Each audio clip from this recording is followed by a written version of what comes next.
Si des dizaines de milliers de représentants de musées, de collectionneurs, d'amateurs d'art parcourent chaque année les allées de Tefaf à Maastricht aux Pays-Bas, c'est bien sûr pour découvrir les œuvres exceptionnelles qui y sont présentées, mais aussi pour l'attention toute particulière qui est portée au décor des stands soigneusement scénographiés. Nous avons eu la chance de suivre René Bouchara, designer et scénographe de plusieurs stands de la foire. Il nous explique comment mettre en valeur les œuvres parmi les milliers d'objets exposés à Tefaf. J'ai l'habitude de dire que je travaille sur la réalisation du cadre et non du tableau.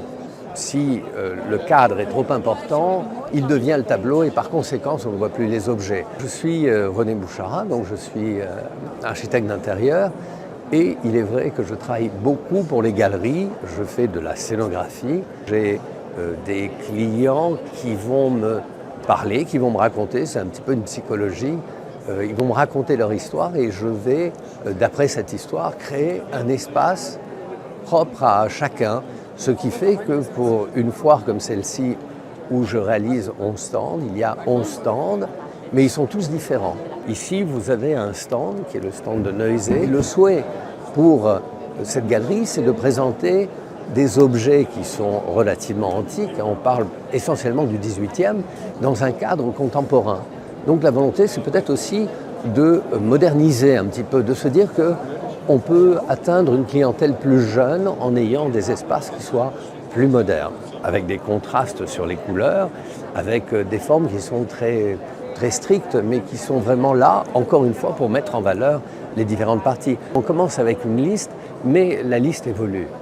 Et la liste évolue parce qu'un marchand va vendre, s'il a vendu, il ne va pas présenter l'objet sur son stand. Ça s'est arrivé assez tardivement, cet objet d'exception. Donc on a cet entourage lumineux, on a cet éclairage qui est assez subtil, on a ce socle qui est en fuseau parce que la pièce est quand même relativement petite, il faut jouer sa légèreté. Il y a deux manières de présenter les objets. La première, c'est la typologie du musée, c'est d'avoir quelque chose qui ressemble à un espace qui est muséal.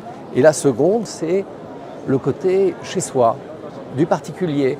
Et là, ça s'apparente beaucoup plus au collectionneur. C'est-à-dire que le collectionneur, lui, il aime un objet, le contextualiser chez lui.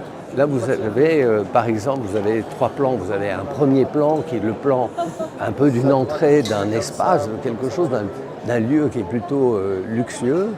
Ensuite, on a la découverte d'un salon avec une magnifique bibliothèque. Et derrière, on a l'antichambre qui, elle, est beaucoup plus sombre.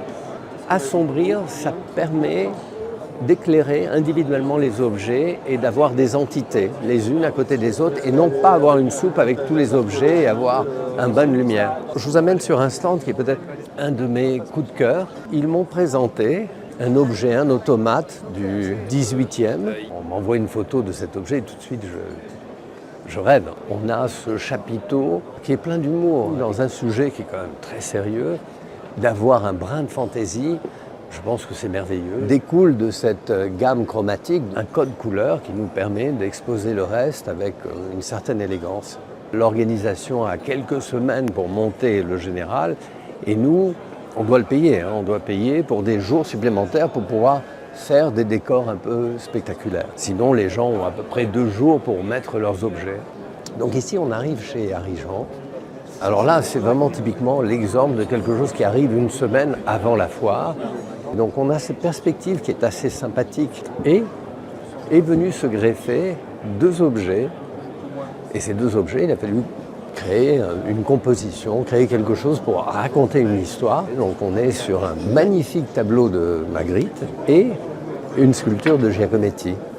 Donc l'idée a été de créer une composition et de créer une connivence, de faire quelque chose qui soit un petit peu surréaliste, mais qui est tout à fait en contre-pied avec le restant du stand.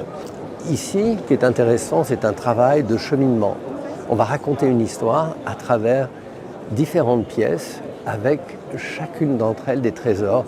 Et après, c'est la façon dont s'enchevêtre chaque pièce pour pouvoir créer des perspectives sur les trésors. Donc c'est un exercice qui est assez précis, et qui demande énormément de compréhension spatiale. On rentre par un endroit, on va sortir par un autre, mais on aura la possibilité de tout visiter et on est un peu dans un petit labyrinthe où on a le plaisir de la découverte à chaque instant.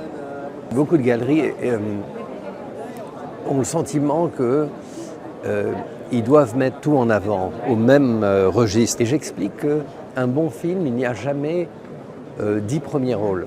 Tout ça, c'est une sorte de théâtralité. Et cette théâtralité, c'est-à-dire de pouvoir individualiser les chefs-d'œuvre, je pense que commercialement, c'est très favorable. Parce qu'on va réussir à faire un écrin, mettre en valeur tous ces trésors. C'est toujours un peu un défi, mais un défi que, force est de constater, on aime.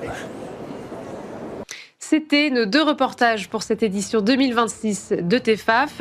Merci à vous toutes et tous de nous avoir suivis. C'était Arrêt Marché.